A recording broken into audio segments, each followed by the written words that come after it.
Hallie with Trail of Cars with Horizons flip through.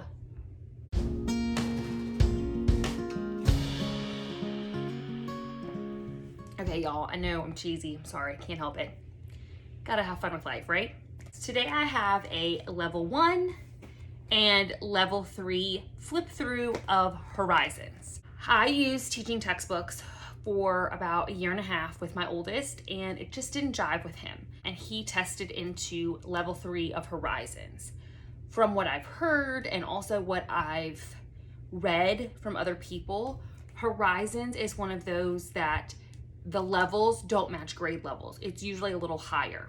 So don't be alarmed if your child isn't in the grade level that they're in. This doesn't mean grade 3. This is probably more of a grade 4. It's just what they call it. Horizons is one of the most popular homeschool curriculums. And in my opinion, it's one of the best. It's the best I found. I've told people in real life and also people here on YouTube that I kind of wish I'd started using Horizons from the beginning. It's just a great curriculum. It is a spiral curriculum, which means that it repeats things over and over and over and over again. It's not a mastery curriculum like Matthew C is a mastery curriculum. I have looked and there haven't been a whole lot of flip throughs of Horizon.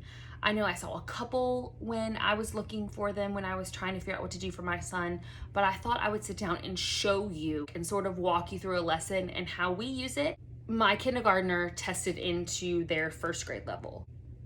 Every child is going to be different and everything's going to fit each child differently. So I'm going to flip the camera around and actually flip through, walk you through this lesson, show you the teacher's manual, and show you the workbooks.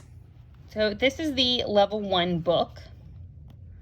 And let's flip to a clean lesson here. Short.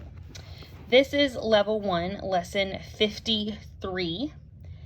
And it teaches, one of the things I do like about Horizons is that it teaches fractions pretty early on, which I think is really beneficial for kids. It teaches fractions.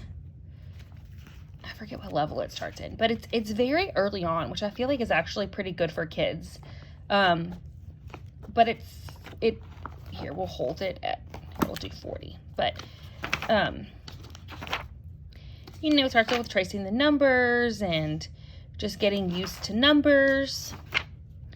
And then it does pick up with less and greater, and then just simple adding. It has the place value pretty early, just to give you an idea of what the first grade is like. Skip a few pages here, but it just builds slowly over time, which I really like. It has time,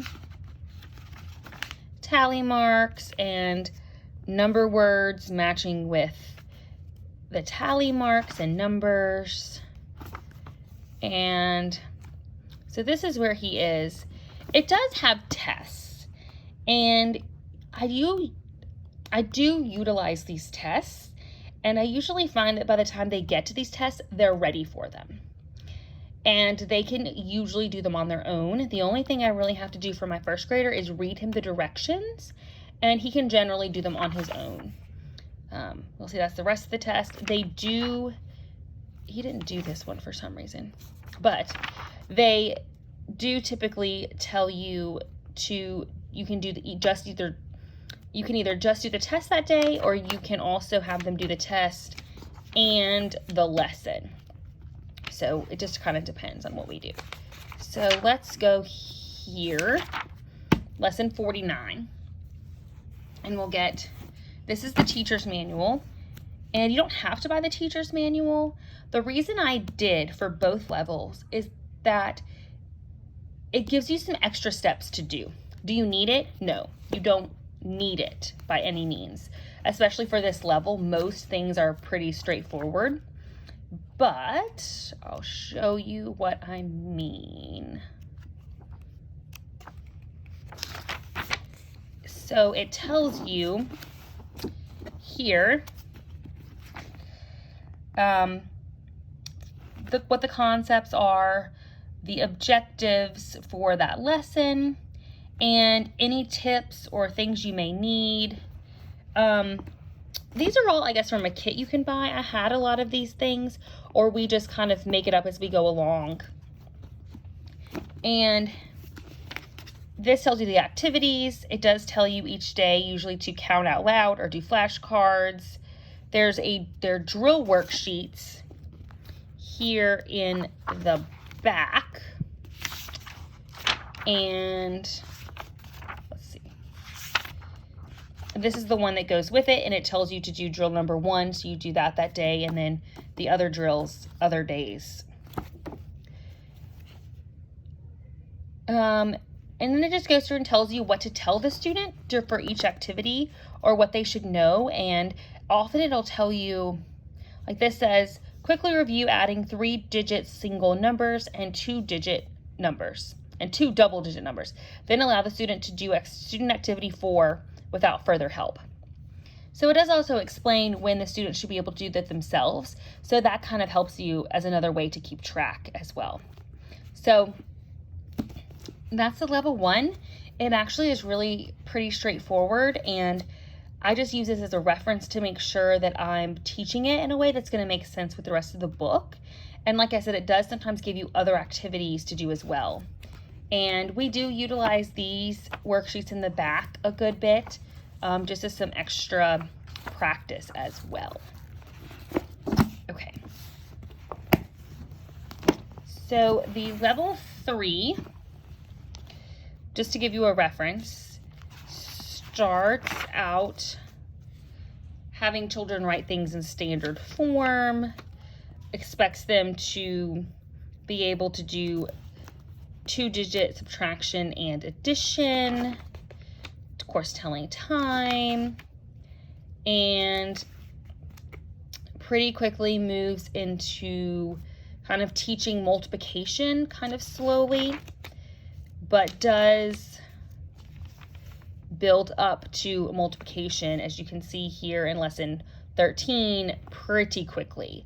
And it does encourage you to have multiplication flashcards to be able to work on those. And again, they're doing fractions here.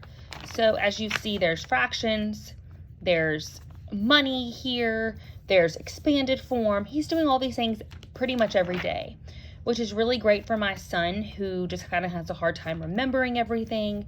So he literally does a little bit of everything every day, which is really nice. And you know, we adapt, and some days, you know, we kind of skip or whatever, but for the most part, he does all of it every day. He does a whole lesson front and back every day. See this one here, 57. They've started working on actual fractions and division.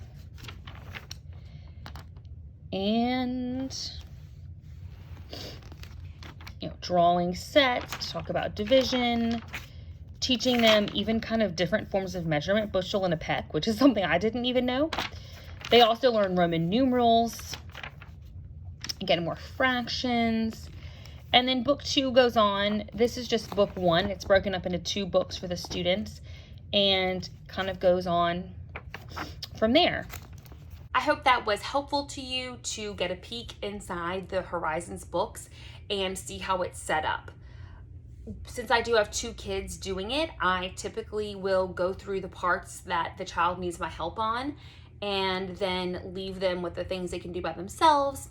I'm always close by though, as we all sit at the table together, and I just kind of go back and forth between each kid. That's it, guys.